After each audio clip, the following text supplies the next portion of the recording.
Todos tenemos un amigo, ese amigo, que sabe desenvolverse en cualquier escenario, en cualquier ambiente. Ese amigo que disfruta de los pequeños placeres, que sabe encontrar la felicidad en la aceituna extra de un martini, que se siente el rey del mundo en un puesto de tacos y que siempre está viajando por todos los rincones del mundo en busca de algo sorprendente, de ese bocado de realidad que cambie su punto de vista, su percepción. Ya puede ser un plato de pasta, un paisaje o la historia de una persona en una sobremesa, compartiendo unos expresos. Ese amigo que detesta todo lo que no huele auténtico, como la hipocresía, el falso compadreo, el turismo de masas o el aceite de trufa.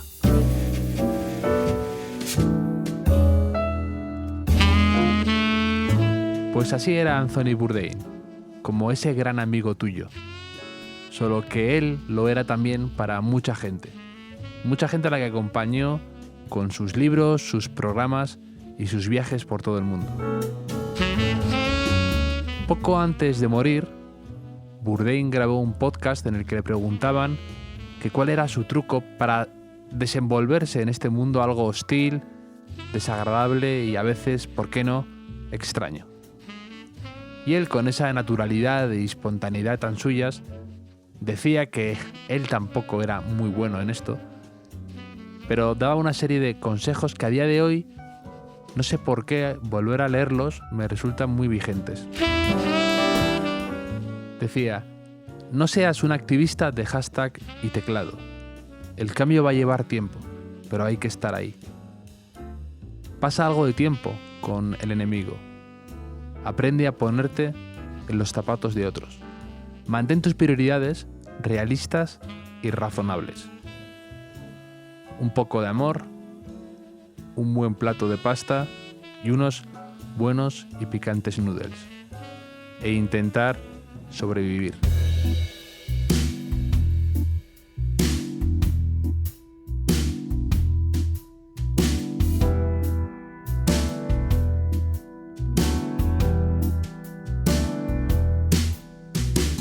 Hace 2 años, Anthony Bourdain se suicidó en un hotel en Francia, dejando un poco huérfanos a muchos de los que le leíamos y veíamos sus programas con gran interés.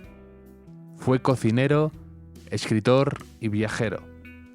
Pero creo que reducir su biografía a solo esto, no sé por qué, también me parece jibarizar una cabeza brillante y privilegiada como era la suya.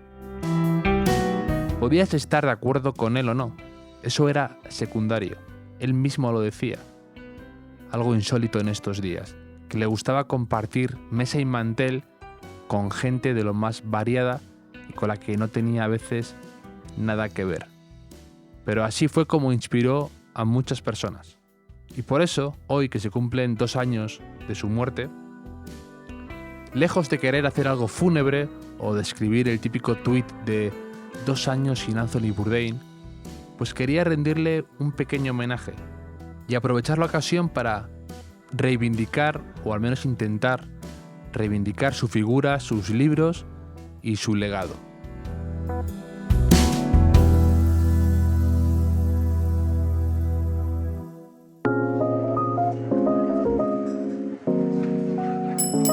Bienvenidos al Hotel Jorge Juan con Javier Aznar, un podcast de Vanity Fair y Seagram's.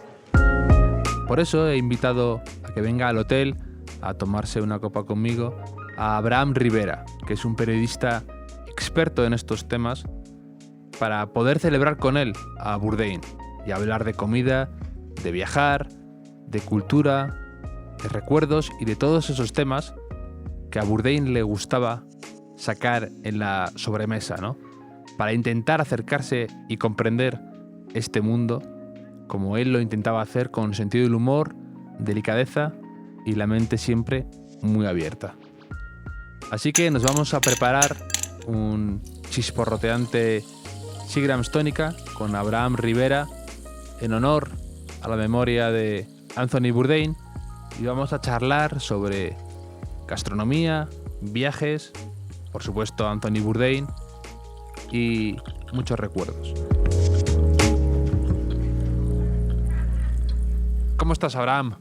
¿Qué tal? Muy buenas. Muchas gracias por la invitación. Es todo cierto lo que he dicho de ti, ¿no? Que haces esas cosas. Hago eso entre otras muchas. Ya sabes que el trabajo de freelance hace que nos diversifiquemos hasta lugares que muchas veces no teníamos ni pensados. Pero tú eres un auténtico experto, por lo que sigo en redes sociales, en periodismo de gastronomía y todas las ramificaciones que hay a raíz de eso, ¿no? Sí, la verdad que me interesa mucho y cada vez me voy especializando más y más. Me interesa también muchísimo prácticamente todo lo que se escribe de gastronomía, que para mí la gastronomía no solo implica ir a comer a restaurantes, sino todo lo que le rodea, toda la cadena de valor de producción que uno puede encontrar desde el campo y no solo el tema de superproductos, sino también el maltrato que muchas veces recibe la gente por ese tipo de trabajos, hasta, ya te digo, hasta la literatura gastronómica que también encaja con la literatura de coctelería, que últimamente estoy enganchadísimo a todo ese tema. Y evidentemente Bourdain, dentro de lo que ha hecho a nivel audiovisual y también de escritura, me parece increíble.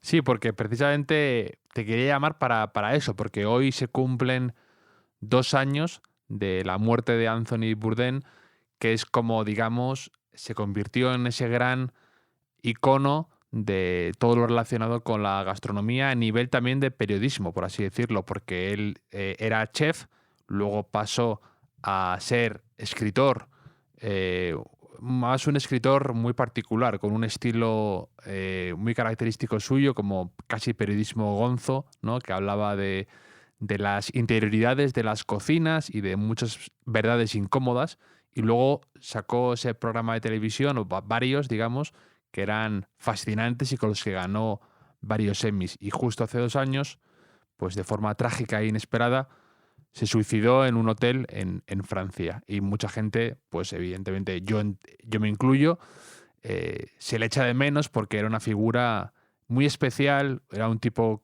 con mucho carisma, un estilo muy particular y tenía una forma de ver la vida que siempre me ha parecido de lo más interesante.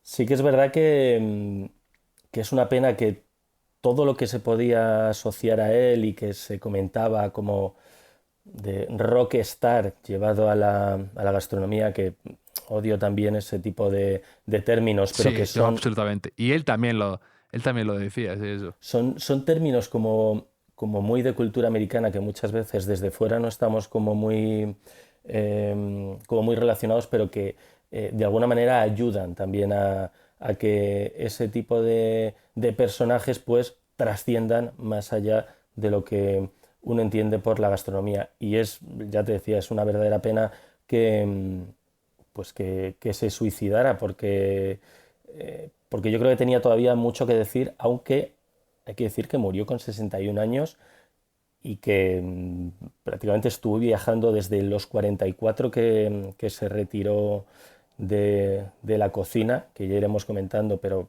que él tampoco estaba asociado a grandes restaurantes, a Michelin ni nada parecido, sino que sus libros contaban un poco más las interioridades, eso que decías de lo gonzo, de a veces hasta el mal hablado, que también en lo que es la cultura americana pone mucho en valor todo este tema de escuchar, por ejemplo, alguna grabación y que esté llena de pitos, Sí, por sí, sí, ejemplo, que sí. eso aquí, pues evidentemente no le damos tanta importancia a hablar de determinada manera, pero él sí que rompía en ese aspecto muchas barreras y luego era cero esnovista. Es algo que en todos los diferentes viajes que fue haciendo en los tres programas, por así decir, más conocidos, el último, Parts Unknown,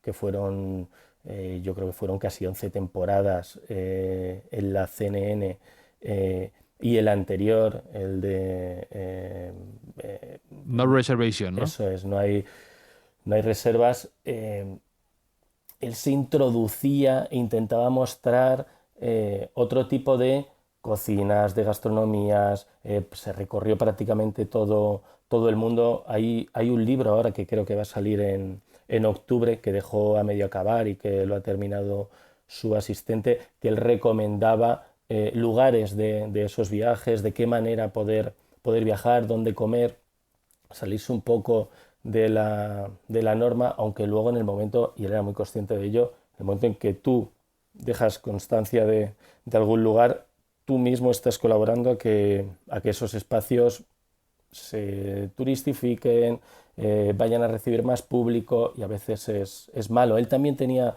él se planteaba este tipo de disyuntivas de qué puedo hacer, qué no puedo hacer, qué estoy haciendo bien, qué estoy haciendo mal, Sí, cuando en el programa que grabó en Puerto Príncipe, me parece que fue, cuando prácticamente había llegado el huracán, él decía, no sé si estamos colaborando, no sé si estamos haciendo bien o mal en mostrarlo. Él tenía este tipo de problemáticas, lo cual me parece muy valiente por su parte. sí, de hecho, en algún viaje de estos, en algún programa, por ejemplo, si me acuerdo ahora uno de en Roma, él no dice dónde está en uno de esos casos, porque tiene miedo de que se lo carguen, ¿no? A la gente, de que vayan luego en manada a visitar ese restaurante, que era un sitio pequeño, tranquilo, y tenía miedo que luego se cargara la magia de ese lugar. Y sí que tenía esas disyuntivas que tú mencionas. Y luego aparte, sí, lo que tú comentabas de que tenía ese estilo que era muy fácilmente reconocible. Yo creo que el truco de su éxito es que solo Bourdain podía ser Bourdain, o sea, solo él, porque era un caso único, digamos, era ese tipo alto, espigado, con cierta elegancia, a la vez que tenía todos los brazos como tatuados, canoso, que hace jiu-jitsu, muy irónico, una personalidad al mismo tiempo vulnerable, con ciertas dificultades sociales que se veía a veces en su programa, que él comentaba con episodios medio de depresión, que había estado muy metido en el tema de drogas. Entonces, esa mezcla rara de medio chef, fracasado un poco y periodista con muy buenas ideas y con ese lenguaje que tú decías que era un poco procaz, pues todo eso metido en un cóctel hacía que luego, al verterlo en la copa, era un sabor único e inimitable, que eso es a veces lo interesante de esta gente, y que él escribía y hablaba sobre muchas verdades incómodas. De hecho, acaba de publicar Planeta Gastro ahora mismo, esta semana, su libro crudo, ¿no? Y que es, como su propio nombre indica, habla de esas cosas un poco que nadie se atreve a decir, ¿no? Habla de los cocineros famosos anunciando cualquier cosa solo por dinero. Habla de eso, de venderse o no venderse. Habla de islas en las que los restaurantes son infames y son carísimos al mismo tiempo porque la gente con pasta le gusta veranear entre ella. Hablaba de las escuelas de cocina y los préstamos estudiantiles. Hablaba de trabajar en un restaurante que va camino a la quiebra. Hablaba de chefs desquiciados. Hablaba sobre la televisión esta que se ha puesto tan de moda aquí también con MasterChef y todo esto. Hablaba de esos programas. Hablaba de la industria gastronómica. Era muy interesante y no tenía, como dices tú, eso de pelos en la lengua, ¿no? Que parece a veces un cliché, pero en este caso sí que era así. Él hablaba con nombres, dejaba todo por escrito, no tenía a veces ese falso pudor, ¿no? Pues es que justamente, y yo creo que ha acertado muy bien Planeta Gastro en reeditar justamente ese. Ellos el original era Medium Raw, luego la traducción que hizo RBA fue en crudo y ahora Planeta Gastro lo ha dejado solo en crudo.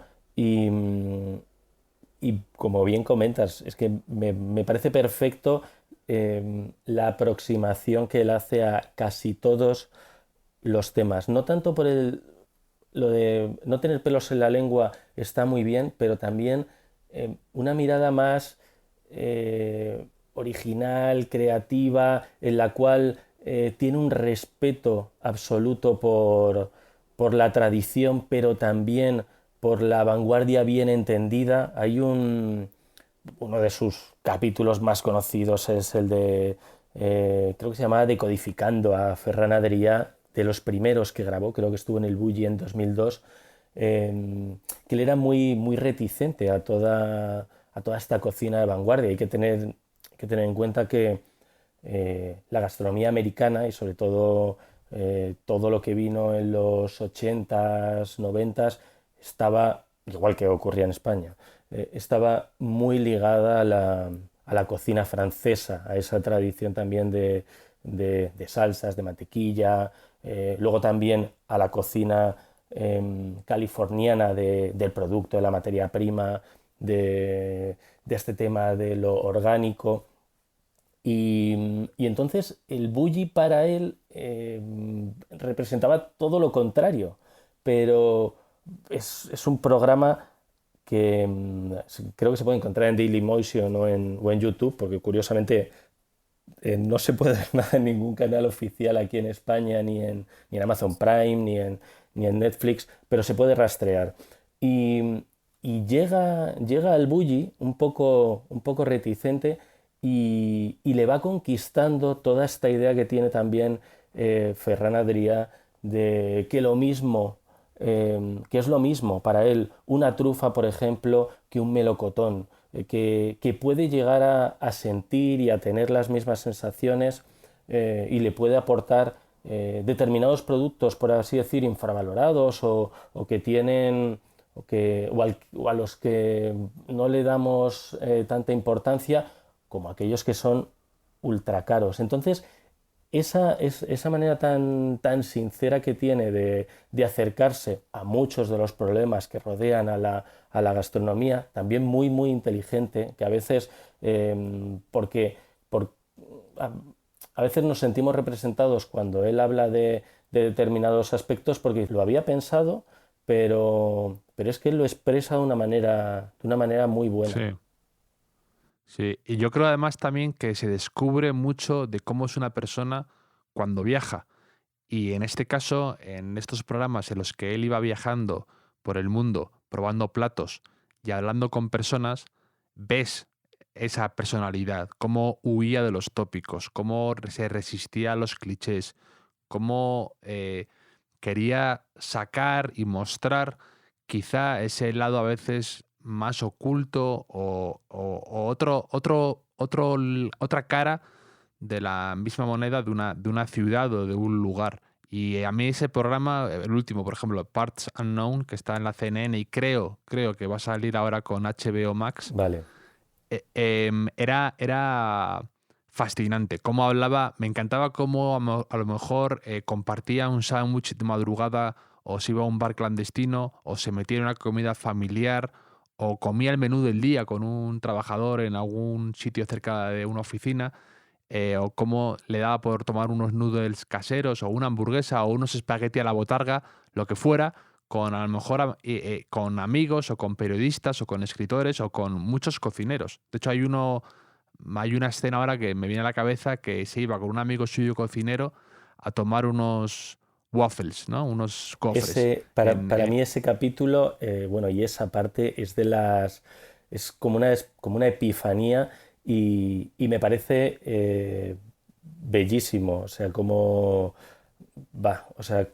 llega a ese lugar que comentas, Baffles, que creo que estaba en Charleston, va con Sim Sí, Brock, que es un cocinero del sur de los Estados Unidos, que hay que decir que la cocina sureña es, por así decir, lo más tradicional que hay dentro de la cocina norteamericana, y con unos simples huevos fritos, esos gofres que sacan ahí a los que unta mantequilla, eh, es maravilloso y a mí me quería hacer recordar eso que él vive, que muchas veces uno cuando va a Casa Dani, por ejemplo, a tomarse una tortilla de patata o la tortilla del Cerberiz o la de Taberna Pedraza, cosas del día a día, o cuando vas a desayunar a un bar de viejos y ves esos movimientos que hay detrás de la barra y delante de la barra, de la gente desayunando, pidiéndose un café, un sándwich mixto,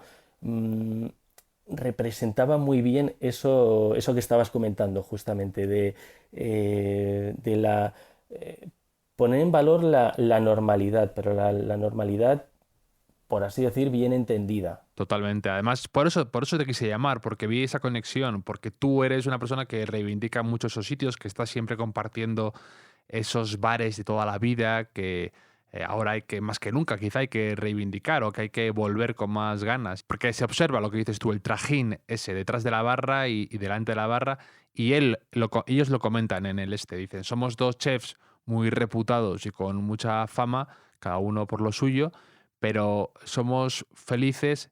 Además, no desde un punto de vista cínico, no como qué sencillos somos y qué simples somos y cómo disfrutamos con un huevo frito, sino que realmente te comentaban cómo a ese chico le había impactado de pequeño comer ahí porque veía cómo la cocina trabajaba, veías al agobio de los cocineros, veías cómo tenían que freír 700 cosas a la vez y cómo se distribuían y veías la acción, ellos hablan de la acción.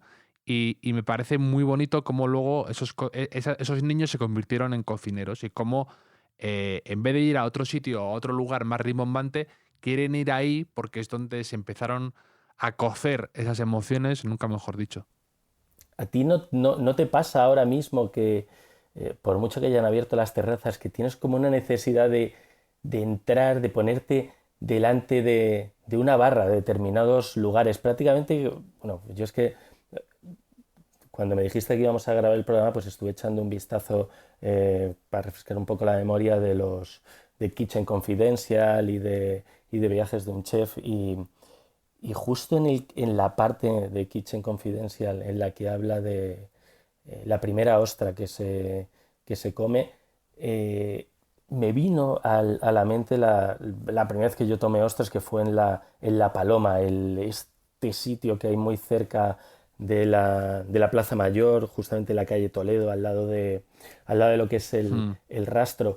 Y hay determinados pasajes o determinados productos que te hacen volver otra vez a recordar esos sabores, ese pasado muchas veces. Y me pasa mucho con lugares relacionados con el comer y sobre todo con muchos bares o de barrio. A veces tienes también, evidentemente, grandes experiencias con restaurantes que están geniales, pero muchas veces te ocurre que a veces esos restaurantes más pequeñitos o esos bares que no tienen tanta repercusión y donde has tenido una buena experiencia son los que mejor guardas. Sí, hay muchos secretos escondidos y dentro, cada uno de su liga, por así decirlo, o dentro de su estilo de hacer las cosas, se descubren muchos sitios que son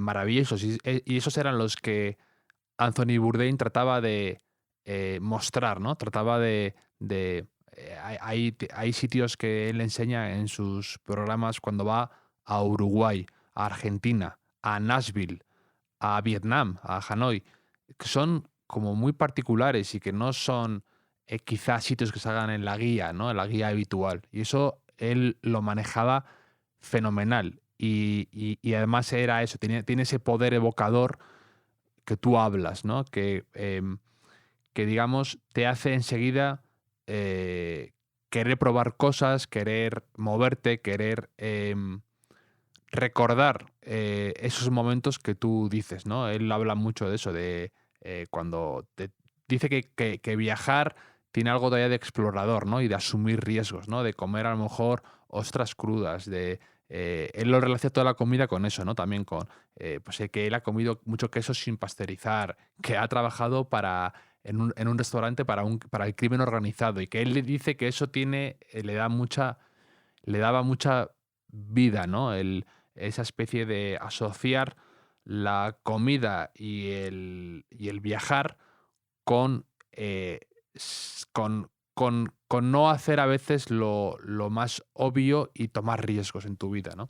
Sí, esta palabra que está tan gastada, lo de la experiencia, que además ahora la gastronomía como más top la utiliza todo el rato, etcétera, etcétera. Él de alguna manera la volvía a resituar y a ajustar en su medida exacta, porque a mí que también me gusta viajar como a muchísima gente, a mí me encanta sobre todo Italia, que he podido estar en Nápoles, en Sicilia, en Génova, y te ves como reflejado muchas veces en la manera en la que él afronta determinadas ciudades, en cómo las recorre, cómo mira, qué va buscando, esos bares donde muchas veces pues no sabes si vas a comer bien o mal, pero quieres estar allí por el ambiente, por estar,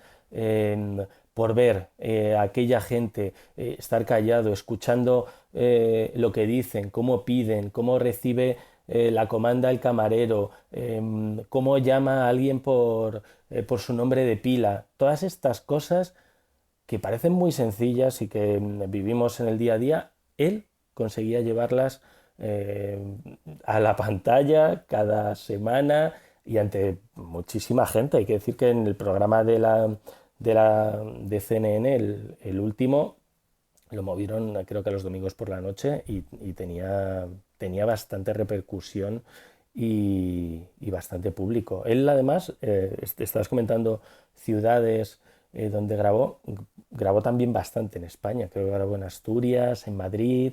No recuerdo si hay por ahí un capítulo bueno, un extracto por YouTube cuando va a las bodegas Spinaler a comer unos mejillones en escabeche de lata, que también es maravilloso. Absolutamente. Además, creo que pertenece a ese selecto club de gente que parece que tiene el mejor trabajo del mundo, porque se dedicaba a viajar por los lugares, por todo el mundo y ver esos rincones y aparte comer por el camino y hablar con gente interesante. Pero que para conseguir eso hay detrás muchísimo esfuerzo y muchísimo sacrificio, y que de hecho él lo hablaba muchas veces, porque él mostraba ese lado suyo vulnerable, ¿no? De hecho hay un capítulo en Buenos Aires, que a mí me encanta, que él hace como terapia, como es el Eso país es. digamos, de que hay más psicólogos que personas en Buenos Aires y en Argentina en general, pues él se sometía a eso, ¿no? Y ahí hablaba él de sus inseguridades, de sus episodios un poco depresivos. Él hablaba, pues dice, cuando estoy solo en los bares de hotel del sudeste asiático, me suelo sentir así, una aguda sensación de confluencia entre lo sublime y lo ridículo, una tristeza de sonrisa irónica, un sentimiento acrecentado de distancia y pérdida. Y él hablaba mucho de eso, de lo solo que se sentía en ocasiones, de sus dificultades eh, para contactar y para llegar a la gente a veces o para comunicarse. Y eso me parece muy paradójico, teniendo en cuenta a lo que se dedicaba y lo bien que lo hacía. Y al mismo tiempo, él sufría con algunas de estas cosas, ¿no? Con a veces esta incapacidad suya emocional. No, justo en ese capítulo que comentas de Buenos Aires, ¿no te, no te resultó un poco divertido cuando él se está psicoanalizando y de repente comenta lo de que comer una hamburguesa mala Sí. en un Aeropuerto. aeropuerto le puede llevar a una espiral de depresión que lo puede hasta arrastrar varias semanas? O sea, me resultaba en- entre cómico y un poco grave, pero tenía ese punto como extraño que muchas veces a muchos que nos dedicamos también a esto de comer, o no te dedicas a comer, pero que le das importancia a lo gastronómico, que muchas veces te pasa, que lo estás como arrastrando. Has tenido una mala experiencia en algún sitio que has entrado y dices, joder, y lo arrastras como toda la semana pensando, pues tenía que haber elegido esto otro, pues esto, Sí, joder, sí, están sí, hablando sí. muy bien, he leído no sé cuántas críticas, ha ido este otro, todos hablan súper bien y yo he ido y no he tenido una buena experiencia. Sí.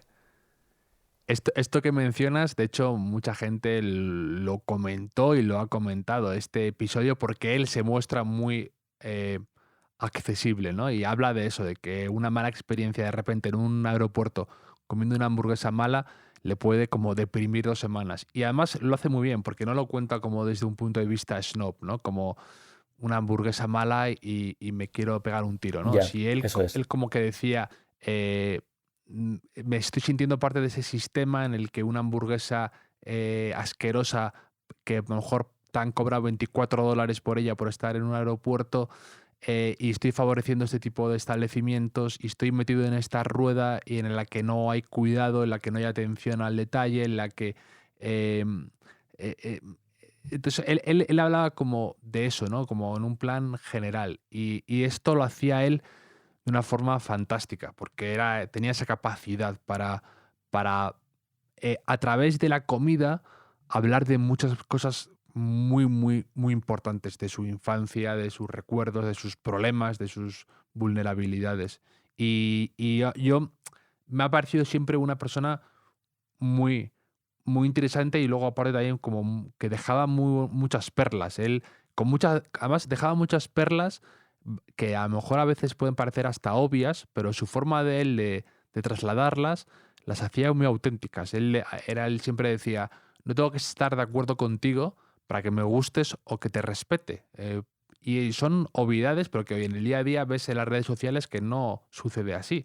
Era muy polémico también y muy crítico con los veganos, con PETA, tenía ahí sus guerras cruzadas, Total. pero era una persona que era bastante, lo que decía antes, inimitable y que yo creo que hizo mucho y muchas cosas muy buenas por la gastronomía y por la comida en general. Además, llegó de forma como accidental, ¿no? A él le gustaba cocinar, empezó como chef con sus altibajos, con sus problemas con las drogas, con su infelicidad, con todo eso, y de repente, casi por accidente, manda un artículo al New Yorker Eso es. que fue el germen de su gran libro, que fue un bombazo, Confesiones de un chef, que era en inglés Kitchen Kitchen Confidential. Confidential, que hablaba de esas miserias internas, de los trucos, del backstage, ¿no? De lo que no vemos en muchos restaurantes y tras las cortinas de terciopelo a veces. Y es curioso como justo ese primer libro en el que habla de una forma desenfadada, pero también poniendo el foco en temas que muchas veces la crítica gastronómica no da importancia. A los hechos me remito cuando salió hace poco, hace un par de años creo, el tema de los stagers en el Confidencial, que mucha Efectivamente. de la crítica arropó a esos chefs y no se escuchó mucho más. Yo entiendo que el Confidencial también lo hizo de una forma amarillista, pero no hubo otros medios que dijeron, pues vamos a hacerlo no de una forma amarillista, sino vamos a mostrar esto porque esto también es gastronomía, esta parte. Ahora mismo, en estos días que se habla mucho de la comida a domicilio, hay algunos que se han planteado todo el tema de Globo, de Uber Eats, de las condiciones de los trabajadores, de tal, pero, pero muy poca gente lo ha comentado. Evidentemente, uno entra dentro de una rueda, de unas dinámicas, pero aunque solo sea por, por preguntárselo, como podía hacer él, de una forma sincera, no pasar de largo,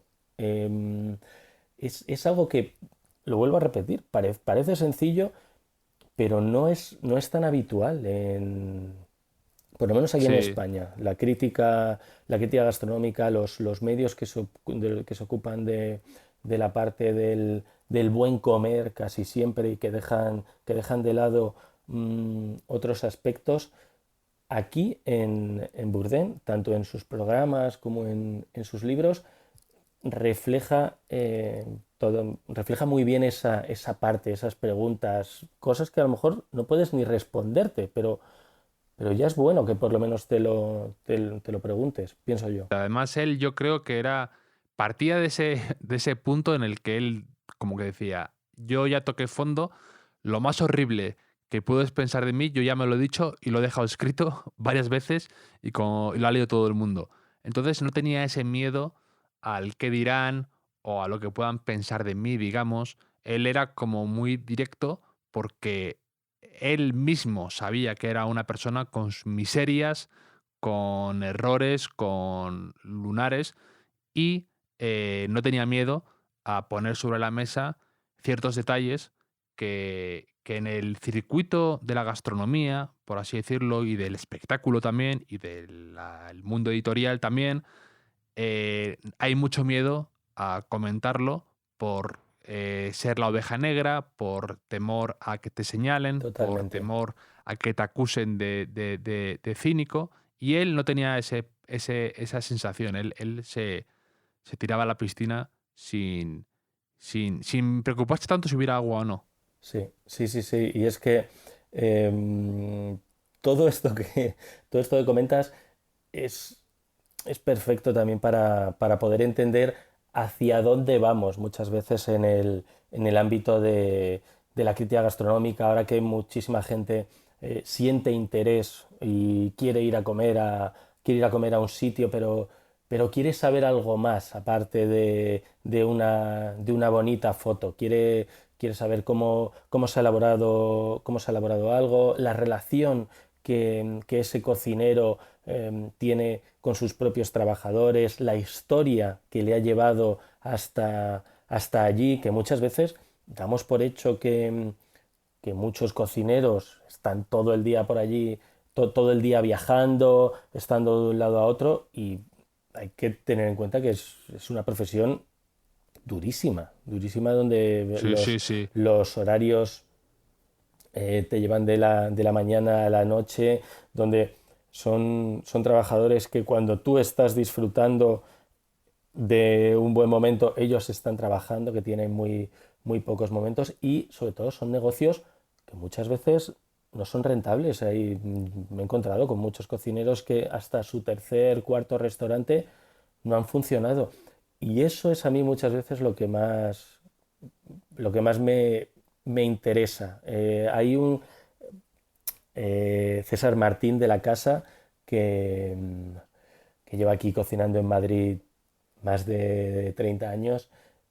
Es una de esas personas que lo ha vivido todo y que tiene una relación eh, muy, muy sincera, también es muy modesto, pero la cocina que da es increíble, y hasta que no montó la casa no terminó de funcionar. Sí. De hecho, en el libro Crudo que mencionaba antes, que acaba de publicar Planeta Gastro, hay un capítulo dedicado a esto que mencionas, a querer desmitificar, porque él tuvo tanto éxito con el primer libro, con Confidencias de un chef, ¿no? Sí, Es como he Confesiones de un dicho chef. en español.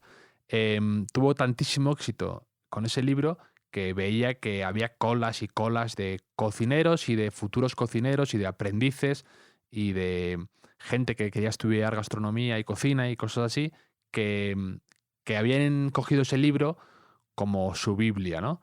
Y entonces él dedica un capítulo entero en este libro a un poco desmitificar el trabajo de la cocina, sobre todo a poner los puntos sobre las íes, ¿no? A decir que es muy duro, a que necesitas, que es muy exigente desde un punto de vista físico, que parece que nadie lo cuenta, pero él dice que vas a tener que subir y bajar escaleras, que no puedes estar muy gordo, que tienes que cuidarte, que tienes que dormir bien porque te van a crujir con los horarios, que tienes que conciliar las vida personal y profesional, y él hace ese ejercicio de decir, mira, yo he pasado por todo esto, he visto todo tipo de cosas, he visto todo tipo de cómo caen muchos cocineros en todo tipo de tentaciones, de las más variadas, de todo, eh, cómo la gente a veces no es capaz de llevar un ritmo de vida ordenado. Y entonces yo lo leía y me estaba impresionando las cosas que contaba, con la crudeza, porque es la crudeza con la que él ponía eso sobre la mesa, y es muy interesante, y creo que además hizo un gran servicio, ¿no? Digamos. Sí, y hay, dentro de lo que es la tradición literaria gastronómica norteamericana, hay muchas memorias de cocineros que cuentan muchas veces esto, las dificultades que tienen para llegar hasta el final el éxito. Se me ocurre el libro Calor de Sí, Bill Bill Buford, Buford, creo por que se llama de ejemplo. anagrama. Marco Joe White también tiene, también las memorias que tiene son buenísimas. O Buttermill Graffiti. También hay una especie de historia oral donde se habla desde la década de los 70 hasta los 2000 de cómo va creciendo el mundo de la hostelería y de los restaurantes en Estados Unidos. Pero curiosamente en España todo eso es prácticamente invisible. O sea, yo pagaría Sí, por unas sí. memorias de Arguiñano. O sea, porque o sea, él además de, de un personaje mediático, televisivo, eh, tenía un restaurante que lo llevaba también junto con su mujer, todas las relaciones que muchas veces ya olvidamos, todo lo que ocurrió con ETA, la marca de motos que patrocinó, y son personajes también muy que yo creo tienen mucho que contar y probablemente con los que la gente conectaría mucho más si, si pudiéramos leer eso, algo más aparte de verle todos los días contando chistes y sus recetas. Sí. Arzac es Es otro que además personaje, todos se han convertido en una especie como para televisión, de tío entrañable eso que es, entra en el salón de tu casa o en la cocina de tu casa a través de la televisión. Hablo de Arguiñano, te hablo de Berasategui, te hablo de Arzac. eso es, Y creo que se pierde un poco la esencia del personaje de detrás que hay, que son muchos de ellos, en el buen sentido de la palabra, de todo lo que han vivido, de todo lo que han visto, de cómo son referencia para todo el mundo, de cómo acuden a ellos cocineros de todo el mundo para aprender, de los negocios, del punto de vista empresarial. Eso me parece interesantísimo y se habla muy poco.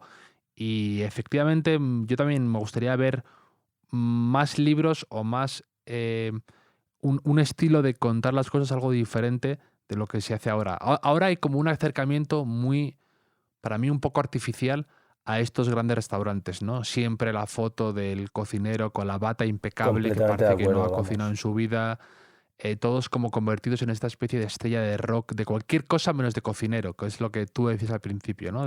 Parecen todos o químicos o directores de orquesta o Eso es. domador de leones, todo menos cocineros. Y hay como una especie, no sé si por la televisión, por el impacto que ha tenido estas nuevas, por las redes sociales, por lo que sea, hay algo ahí que se ha perdido un poco de esencia por el camino.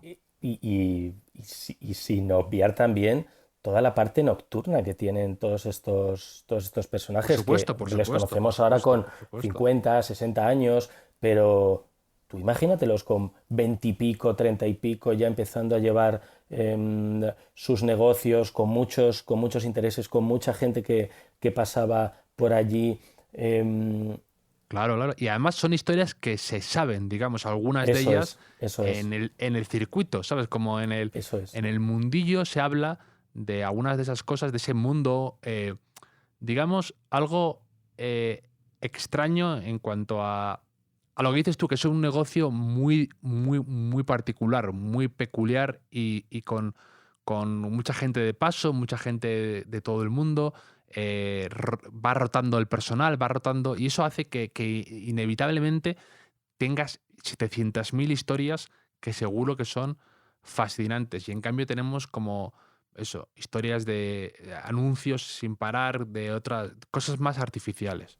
A mí me resulta rarísimo que, por ejemplo, una editorial como Libros del Cao, que está dedicado al periodismo, pero también a contar historias, que hay una colección, por ejemplo, del fútbol que me parece maravillosa, o todo lo que siguen editando, y que no hayan dedicado algo de espacio a hablar de lo gastronómico, de la comida, desde un punto de vista más periodístico, de memorias, pero muy vinculado al comer, al comer bien, pero relacionado con España. Es algo que me sigo preguntando y que me extraña mucho. Es muy complicado encontrar memorias en español o historias relacionadas con lo que es el mundo de los restaurantes, quizás, yo qué sé, Sí. David de Jorge tiene dos libros que me encantan. Uno es Porca Miseria y otra Con la cocina no se juega, que además son personajes, Robin Food hablas, ¿no? eso de Robin Hood, que tiene es un perfil amplísimo. Lo mismo te habla de Charles Mingus que de Alain Ducasse, que de un pichón elaborado de una forma determinada, muy, muy amplio, con un lenguaje muy fácilmente entendible y que trasciende, por así decir, mucho más allá de la típica receta o el Sí. típico cocinero que quiere hablar de emprendeduría. Es algo más profundo, más complejo, mucho más rico en cuanto a caracteres, pero no es muy habitual encontrar eso en la cocina española y en la literatura gastronómica española. Casi todo lo que aparece es eso, son libros de recetas y ya luego te tienes que ir hacia los 80 para encontrar alguna cosa, porque la crítica gastronómica de hoy día, los Capel, Maribona, Víctor de la Serna, Capel, que es el único que es el que más ha escrito, tam- es una cosa como de otra, me refiero a los Sí, libros que ha sí, sí. escrito, No es como de su otra perfil. época, o sea, y más como de reseñar y como de opinar de determinados productos, pero entrar a algo así como tan americano que ellos lo tienen muy interiorizado y supongo que evidentemente también llegan a un público más amplio y es más fácil de vender. Aquí en España da la impresión de que nos las damos de que nos encanta la gastronomía, se come genial en nuestro país, pero luego no encuentras gente capaz de reflexionar sobre ello y de contarlo bien.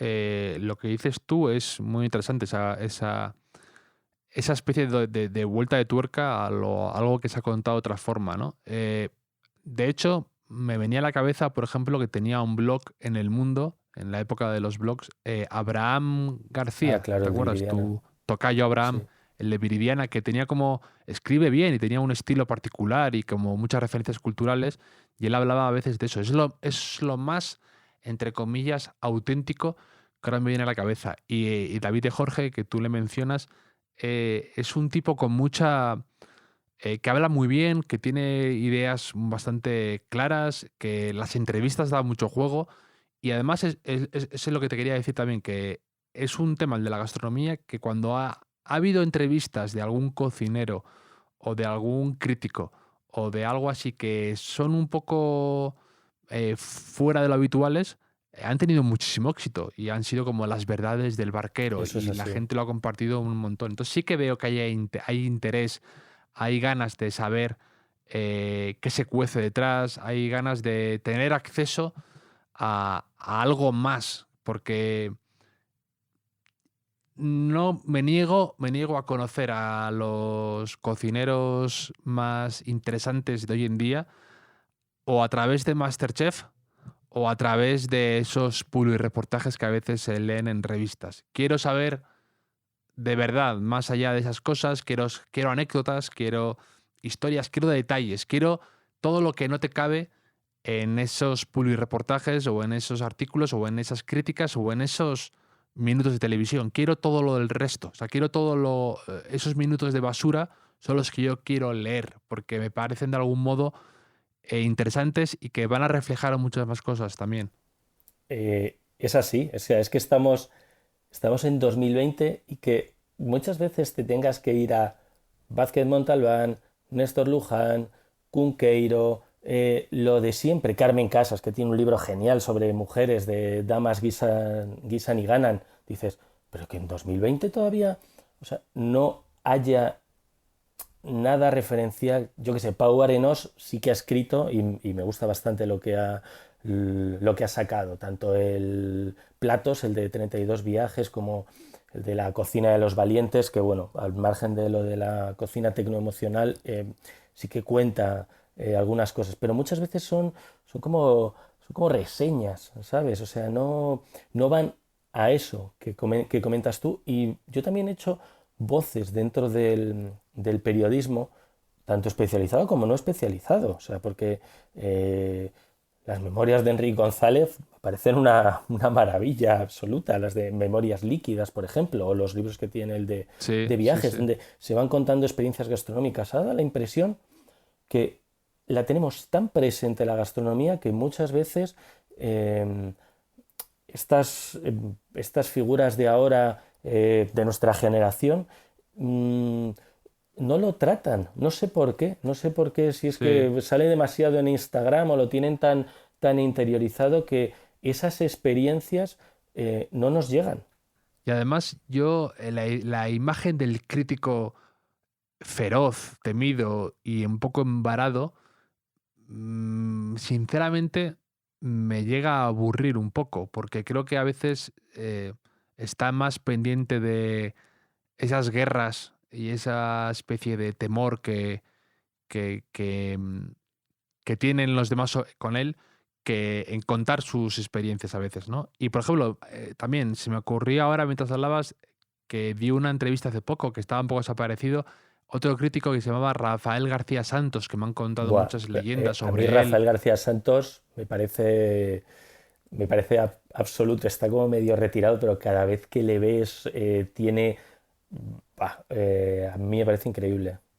Y que además, pues esta gente que a lo mejor estaba ya ahí antes de que hubiera este boom Eso es. y que contar todo lo que se ha perdido por el camino, ¿no? Todo lo que no hay, que tú te dedicas mucho a eso también, como a rescatar un montón de revistas que se hacían antes, de libros, de historias, de artículos que, que merecen la pena, porque se han perdido por el naufragio del tiempo y por la irrupción de Internet y sin embargo hay cosas fascinantes, muy bien hechas, muy interesantes y sí, ojalá haya algo así pronto. A mí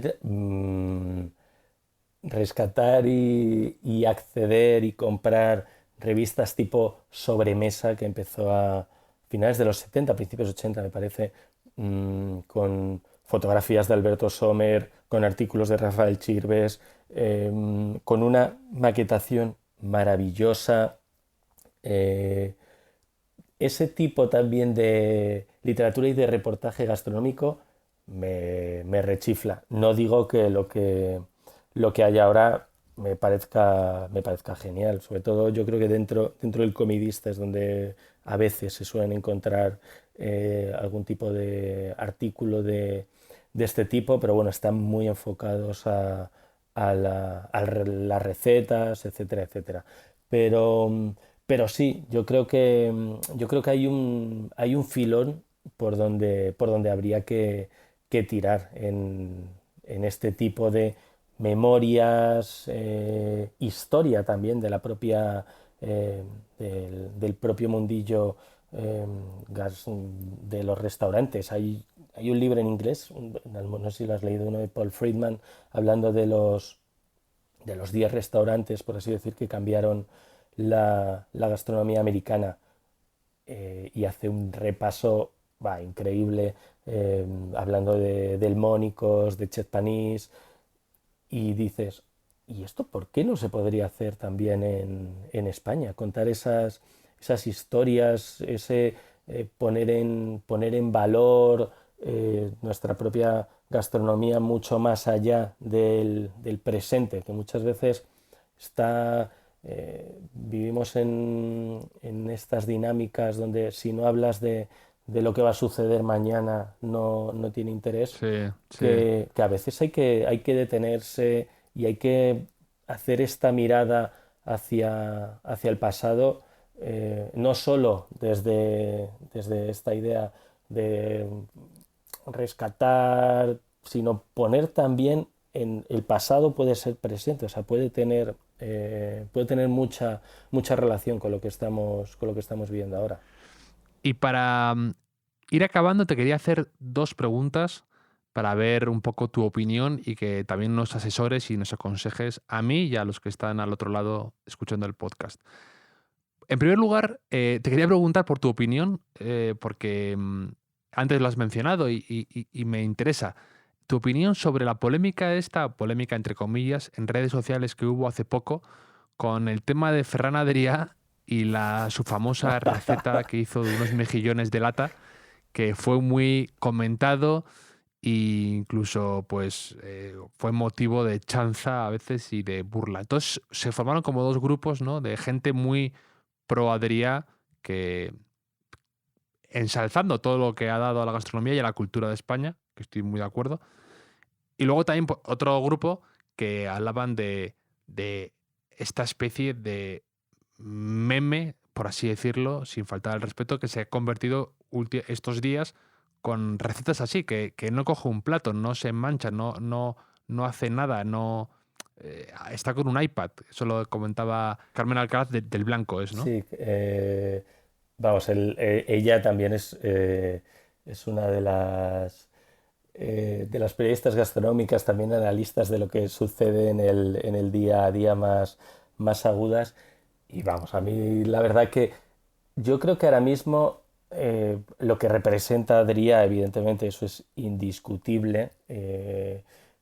Toda la investigación, la vanguardia, hacia dónde hemos ido, pero sí, evidentemente me parece un poco meme, chanza, me parecía, era muy cómico, pero bueno, creo que también tenemos que reírnos de todo esto y saber y ellos mismos también deberían de darse cuenta que a veces pues hay que reírse de uno mismo porque vamos, el personaje y lo que estábamos viendo en internet en estos días de confinamiento, para mí no tenía ningún sentido. Aparte, yo creo que lo gastronómico va más sin dejar de lado lo otro, pero da la impresión de que toda esta parte de vanguardia y de investigación lo, lo centra todo.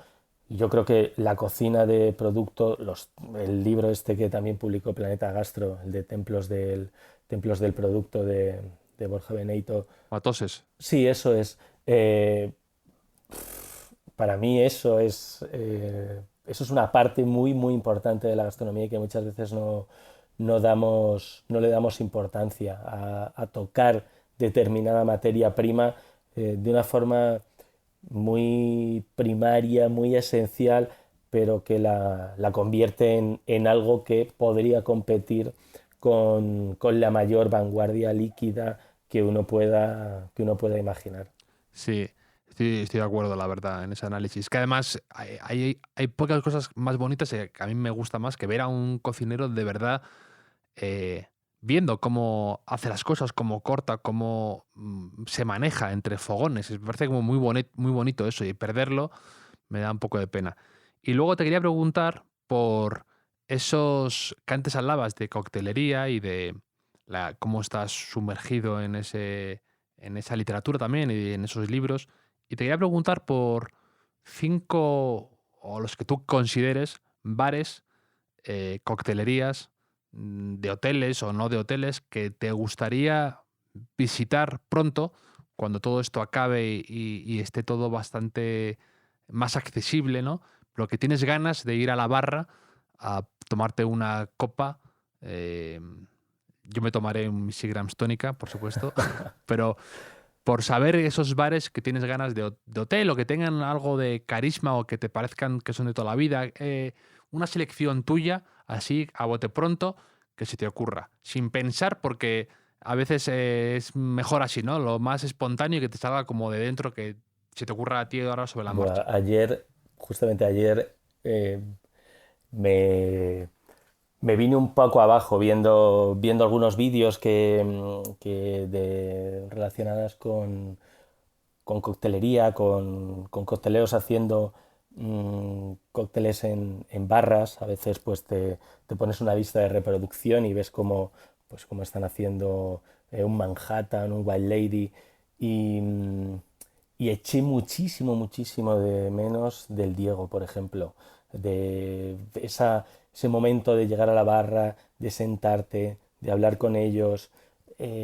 Buah, eh, empecé a pensar, digo, a ver cuándo llega ese momento. Te digo del Diego, pero como te podría haber dicho también Sabas, que lo tengo aquí al lado, que es una coctelería, por así decir, como más de barrio, pero con unos, unos tragos increíbles, unos Negronis dados, tiene como una carta de clásicos, pero dados una pequeña vuelta y me parece increíble. Y a partir de ahí, de lo que te comentaba del Diego o algo así, mm, hay una coctelería en Tokio, High Five, que es muy pequeña y que además está especializada como en clásicos, pero también con un pequeño twist, dándoles una vuelta a, pues por ejemplo, en vez de un Manhattan, ellos tienen un cóctel que se llama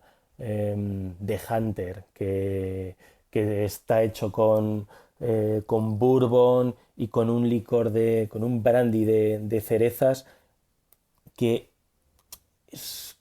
bueno, no lo he probado, pero que tiene que ser increíble.